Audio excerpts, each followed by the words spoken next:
जो अभी दरपेश हैं अफगानिस्तान को, उसके लिए माहिरीन भेजने की बात की गई थी पाकिस्तान की जानिब से टू सपोर्ट देयर सिस्टम। उस पर मौलवी अब्दुल हकीम साहब हैं, वो डिफेंस मिनिस्ट्री ऑफिशियल हैं, वो क्या कह रहे हैं, वो प्रोग्राम में शामिल करेंगे, उस पर फिर आपका टेक।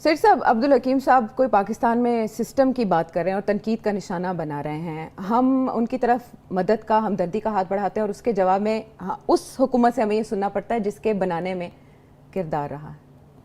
देखिए, मैं कुछ अरसे से आपसे कह रहा हूँ कि अफ़गानिस्तान की जो हुकूमत है तालिबान की जी, वो अंडर बहुत प्रेशर है इंटरनली वहाँ बड़ी एंटी पाकिस्तान सेंटिमेंट है अफ़गानिस्तान में। ये इसमें कोई अब छुपी हुई बात नहीं है जी। हमने ज़रूर हेल्प की है तालिबान की जी, और तालिबान को हमने पावर में हम लेके आए हैं, सपोर्ट किया। हमारी ये तवक्को थी कि इसलिए ताकि ये तालिबान हुकूमत होगी तो वो हमारे ख़िलाफ़ कोई साजिश नहीं होने देगी, क्योंकि हिंदुस्तान बैठ के वहाँ से साजिश कर रहा था हमारे खिलाफ।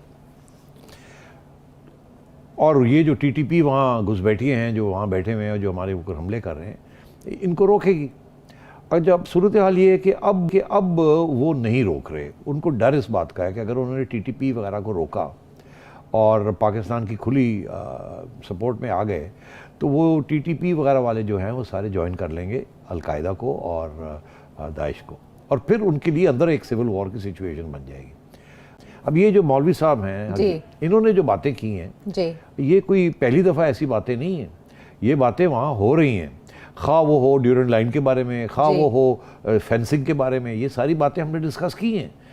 और अब ये आके खुले आम हमें हमारे पे इल्ज़ाम ये लगा रहे हैं, और काफ़ी संगीन किस्म के उन्होंने बातें की है, इल्ज़ाम लगाए हैं। यदि आप कौन होते हैं हमें एक्सपर्ट्स भेजने वाले?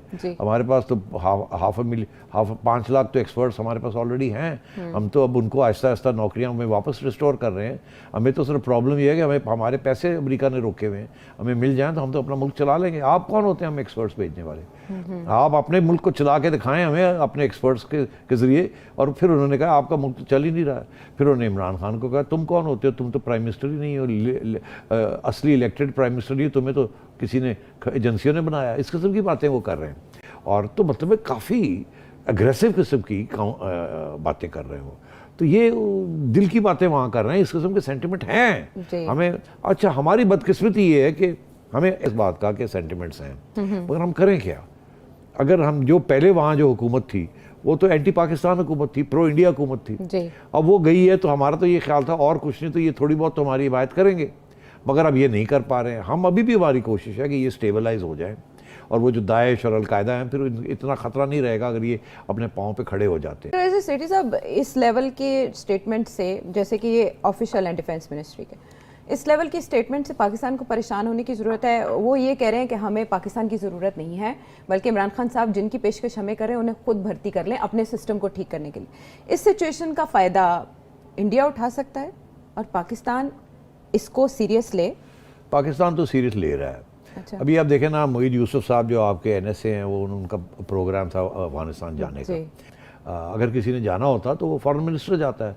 अब NSA भी जा सकते हैं, मगर DGISI नहीं जाते, बिकॉज वो तो पहले इल्ज़ाम आपके लग रहा है कि आपकी एजेंसियां जो हैं वो अमेरिका कहता है आपने गड़बड़ की है, अब तालिबान कहने लगे हैं कि आपने हमारे साथ भी हाथ कर दिया है। तो इस किस्म की बातें हो रही हैं। तो अब लेट्स डिस्कस दैट। वो शेख रशीद साहब ने जो बात कही है कि अब जो टेररिज्म है टीटीपी की इस्लामाबाद में जी, और वो जिम्मेदारी कबूल की, असल में जो इस्लामाबाद में अटैक हुआ उसकी जिम्मेदारी टीटीपी ने कबूल की है। तो बस फिर अब आप देख लें कि इस्लामाबाद में टेररिज्म आ गई है, और शेख रशीद साहब के ये वाकयात बढ़ सकते हैं जी। और वहाँ सिक्योरिटी लोगों को अटैक किया जा रहा है।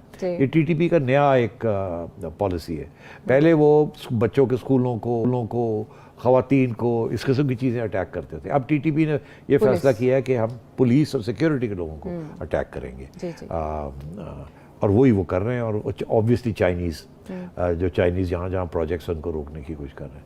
It's become a very serious matter. Chinese are very upset. Talks खत्म हो गई, जो सीज फायर की बात की जा रही थी खत्म हो गई, और इसमें कोई हेल्प नहीं अफगान हुकूमत ने किया। और मैं आपसे ये कह रहा हूँ, मेरा ख्याल है कि अब हमारी तरफ से कुछ उस किस्म की मिलिट्री एक्टिविटी भी होगी जिसके साथ और भी इश्यूज तालिबान के साथ बनेंगे। अब आप पूछें क्या, मैं आपको बस इशारा कर देता हूँ। ये इन्वेस्टमेंट है। अभी आपने देखा खुरासानी जी अटैक में उड़ गए ना। मेरा ख्याल है कि हमारी तरफ से भी अब कुछ इस किस्म की एक्टिविटी होगी, उनके जो लीडर्स है उनको टारगेट किया जाएगा। और फिर मैंने आपको बताया था कि जो इनके वहां पे ईस्टर्न जोन के कमांडर हैं या जो बॉर्डर फोर्स के सरबराह हैं, उन्होंने ये कहा था कि अगर पाकिस्तान ने अब कुन्नड़ के अंदर कोई कार्रवाई की तो हम उसी तरह से पाकिस्तान को उसकी जबान में जवाब देंगे, जिससे खतरा यह था कि कोई गड़बड़ हो सकती है। तो अब उस चीज को लेके ये बताया गया है कि कई घंटे तक दोनों जानिब जो हैं एक दूसरे से मुसल्लह तसादुम जारी रहा, और इसके हवाले से बताया गया कि पाकिस्तान ने जो है वो आर्टिलरी के फायर किए हैं। और इसको लेके आज अफगानिस्तान के जो मुख्तलिफ चैनल्स हैं उन्होंने भी बताया है, और अफगानिस्तान के मीडिया ने आज इस खबर को बड़ी तफसील के साथ रिपोर्ट किया है। और वो कह रहे हैं कि जनाब पाकिस्तान की जानिब से गोलाबारी की गई है और पाकिस्तान ने को 21 रॉकेट जो हैं वो फायर किए हैं।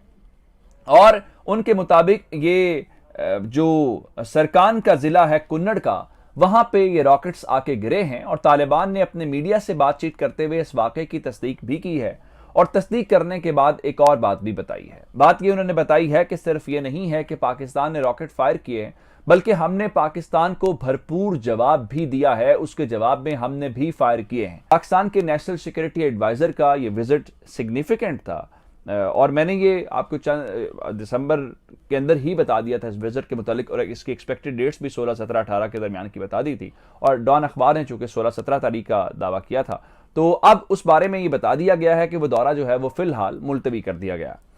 इब्तदाई तौर पर यह बताया गया है कि शायद मौसम उसकी वजह है, और काबुल के अंदर जो पाकिस्तान का सफारत खाना है उन्होंने भी तस्दीक की है कि ये दौरा फिलहाल जो है वो मुलतवी हो गया है, और 26 और 27 जनवरी को मुमकिन तौर पे ये दौरा दोबारा रीशेड्यूल किया जा सकता है, यानी ये दौरा हो सकता है।